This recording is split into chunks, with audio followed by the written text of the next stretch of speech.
G'day everyone, what is going on? It is your favorite producer from Down Under, Jhin, back with another video. And in this one, I'm going to be showing you guys how to make a simplistic, beautiful guitar melody for an artist such as Gunna inside of FL Studio. If you are new here though, would greatly appreciate it if you do punch that subscribe button. And while you're at it, flick that little notification bell so you get notified every single time I upload a video. Friendly reminder as well that I stream live over on Twitch from 8 PM Australian Eastern Standard Time. So if you do want to chuck me a follow over there, would greatly appreciate that also. But with that being said, let's get into FL Studio and let's deconstruct this sample. Okay, so here we are inside of FL Studio, and as you can see yet again, like majority of my samples, it is really simple. We have 4 melodic instruments yet again, and 1 bass. Kind of sounds like I stole that sentence from last week. Anyway, the first element that we do have coming in with this sample is the Isla Efimov nylon guitar from Contact. Now, I can strongly suggest this bank if you are looking for a realistic sounding guitar. The Isla Efimov bank is honestly incredible. All we're doing with that one though is laying down a really simple pattern in the key of G sharp minor, where we start off with just a G sharp minor chord where we have this G, which then goes to the B, which then goes to the D sharp. Then we just pitch it down 5 semitones down to the D sharp, where we have this D sharp, which goes to the F sharp, which goes to the A sharp. That just repeats over and over. That right there is just the foundation. In order to make it sound more realistic though, we do have it strummed, because you need to realize if you're playing the guitar, it's kind of the same as playing the piano. You're not going to be strumming every single last note on the guitar at the exact same time. You're not going to be strumming every single string at the exact same time. Also, to make it sound really realistic as well, with the velocities down here, we have manually changed them, because if you're playing the guitar, not every single string you're going to be playing at the same velocity. Some are going to be sounding quieter than others, some are going to be louder.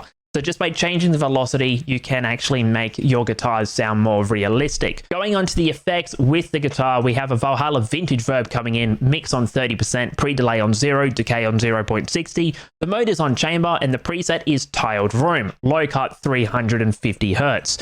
We have a fruity EQ coming in where we cut out everything below 80 Hz, and then we just do a little cut here around 310 because it was a little bit of a boxy frequency. Now, if you are working with guitars, always find that area around 300 Hz because there is just a little boxy frequency where it just sounds a little bit weird. Get rid of that one and your guitars are going to sound so much cleaner. The next thing coming in is an RVox stereo where we compress it to -5 just to make it a little bit louder. We have an RC20 come in with the preset called Tri-Freeze. The magnitude on that one, or the mix, is on 80%. We do, after that, have a guitar rig come in with the preset of that one being Cosmos Chicago, where we have everything playing, but we turn the wet dry knob over here to 30%. Last but not least, just another EQ just to do some shaping where we get rid of some of the low end because the guitar rig actually brought in some of that. So we want to get rid of it yet again to get rid of that muddiness. And then we just boost and lower some of the frequencies just so it actually sounds a little bit tidier. The next element coming in is from Contact yet again, and this one is another guitar. It is the Isla Efimov, but this one is just playing the top melody. Because with the Isla Efimov guitar, if you actually put too much on it, it starts cutting some of the notes out, so it actually sounds as realistic as possible. So just by having a different pattern, you can actually get 2 different patterns, 2 different guitars playing at the same time. The pattern with that one is honestly so simple. It's just playing a really simplistic top melody, and in context, just sounds like so.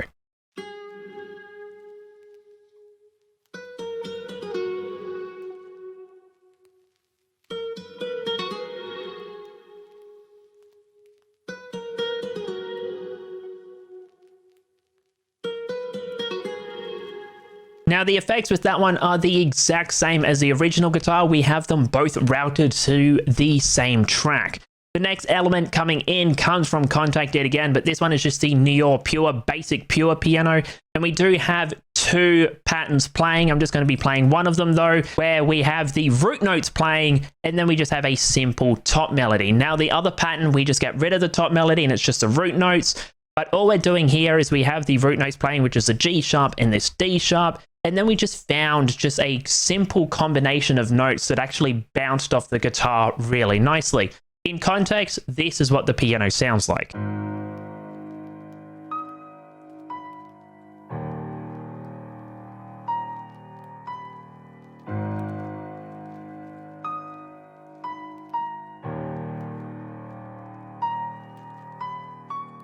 Going on to effects with that one, all we have is an EQ where we get rid of everything below 100 hertz and everything above around 11,000, 12,000 hertz. Now going on to the next element though, this one right here comes from Contact yet again. Everything here actually comes from Contact. This one is the viola sustain from Sonoscore the Orchestra, but all we're doing is we're just laying down G sharp here and G sharp, D sharp and D sharp. We're just playing the root notes over 2 separate octaves. In context, sounds like so.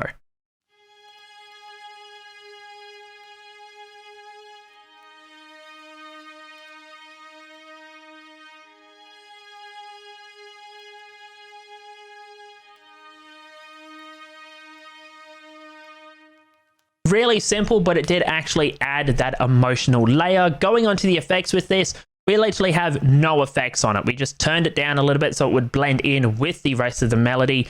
The final thing coming in comes from, surprise, surprise, who would have thought, Contact. And this one is the Scarby Rickenbacker bass. Now, I was put onto this one by J Cactus, and it is honestly one of the greatest live sounding basses that you can use. I would highly suggest actually going out and getting this one. But all we're doing with this is we're playing the exact same pattern as the top melody of the guitar. We've just pitched it down a couple of octaves so it's playing in the bass frequency range. In context, it just sounds like so.